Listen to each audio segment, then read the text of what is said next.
विषय है आपका सामान्य हिंदी।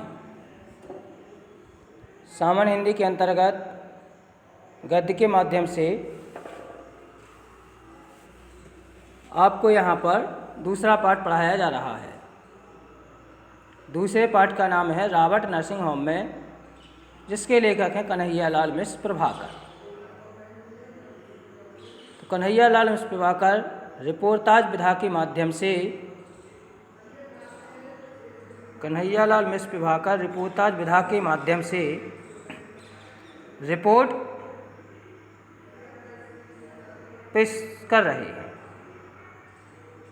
किस प्रकार से वहाँ पर कार्य करने वाली जो महिलाएं हैं, जो पूर्णतया सेवा के रूप में कार्य कर रही हैं, उनके चरित्र को, उनके स्वभाव को और उनके कार्य करने की सामर्थ्य को और उनके मन की भावनाओं को बहुत ही नज़दीकी से देख रहे हैं और फिर रिपोर्ट के माध्यम से वे लिपिबद्ध कर रहे हैं। तो इस प्रकार कल तक आपको पढ़ाया था कि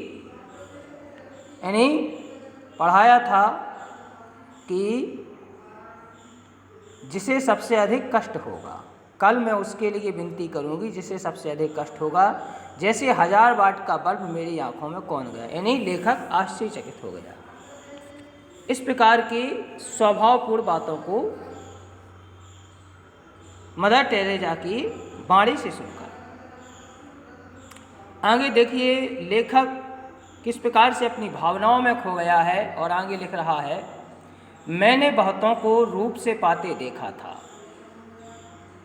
बहुतों को धन से और गुणों से भी बहुतों को पाते देखा था, पर मानवता के आंगन में समर्पण और प्राप्ति का यह अद्भुत सौम्य स्वरूप आज अपनी ही आंखों से देख रहा हूँ। अपनी ही आंखों से देख रहा हूँ कि कोई अपनी पीड़ा से किसी को पाए और किसी का उत्सर्ग सदा किसी की पीड़ा के लिए ही सुरक्षित रहे। तो कवि यह विचार कर रहा है, अपनी भावनाओं में डूब गया है ऐसी मदर टेरेसा की वाणी को सुनकर के, और विचार कर रहा है कि मैंने इस संसार में बहुत से लोगों को रूप से पाते देखा, माने सुंदरतापूर्वक देखा है। बहुतों को धन से, और बहुत से लोगों के पास धन और गुण हैं और बहुतों को पाते देखा है, लेकिन मानवता के आंगन में समर्पण और प्राप्ति का, लेकिन इस मानवता के आंगन में जो मानव समाज की हमेशा सेवा करने के लिए तत्पर, जिसने अपना जीवन पूर्णतः समर्पित कर दिया है, और प्राप्ति का अद्भुत सोम जो हम उस समर्पण को देख कर के यह प्राप्त कर रहे हैं, ऐसी विचित्र सुंदरता का स्वरूप आज अपनी आंखों से देख रहा हूँ। ऐसी विचित्र सुंदरता का स्वरूप आज अपनी आंखों से देख रहा हूँ कि कोई अपनी पीड़ा से किसी को पाए। पीड़ा यानी कष्ट, मुझे कष्ट था, मुझे रोग हो गया था, तो मैंने अपने रोग से, मैंने अपने कष्ट से इस मानवता के आंगन में सेवा को लिए मदर टेरेसा, सिस्टर क्रिस्ट हेल्ड को पाया है, उनके दर्शन किए, और किसी का उत्सर्ग सदा किसी की पीड़ा के लिए ही सुरक्षित रहे। लेकिन किसी का उत्साह है सदा किसी की पीड़ा के लिए सुरक्षित रहे।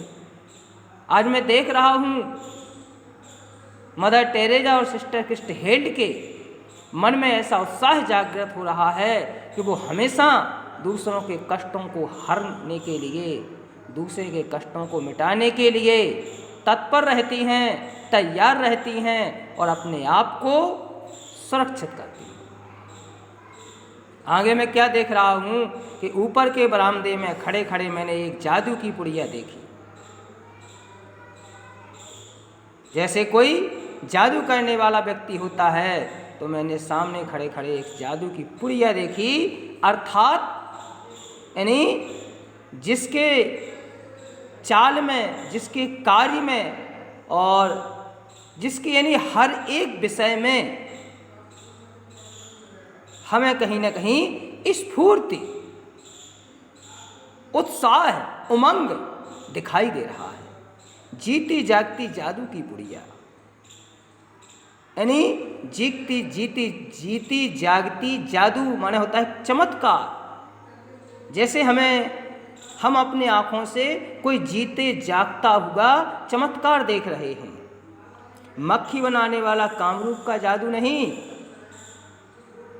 अर्थात ऐसा चमत्कार नहीं कि जो किसी के आँखों के सामने ही उसके मन को आकर्षण करने वाला चमत्कार दिखा दे, ऐसा चमत्कार नहीं। मक्खियों को आदमी बनाने वाला जीवन का जादू।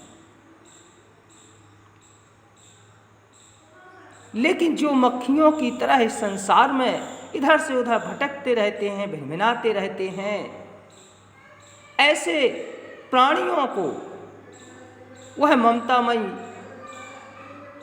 जादू की पुड़िया, जिसका नाम है मदर मार्गरेट, लोगों के जीवन में उत्साह और उमंग जागृत करती है।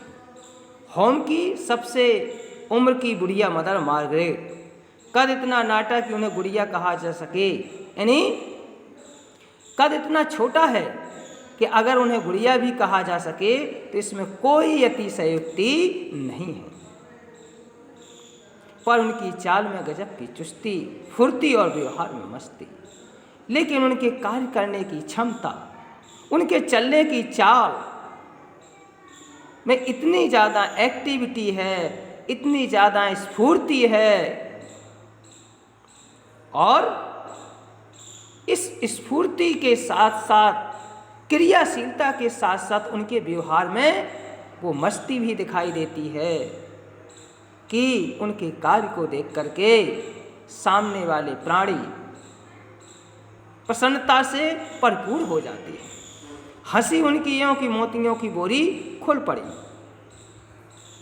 और रोगी के सामने, कष्ट से व्याकुल व्यक्ति के सामने वो ऐसे हंस देती हैं जैसे चमचमाते हुए, दमकते हुए मोती बिखरे हुए पड़े दिखाई दे रहे हैं।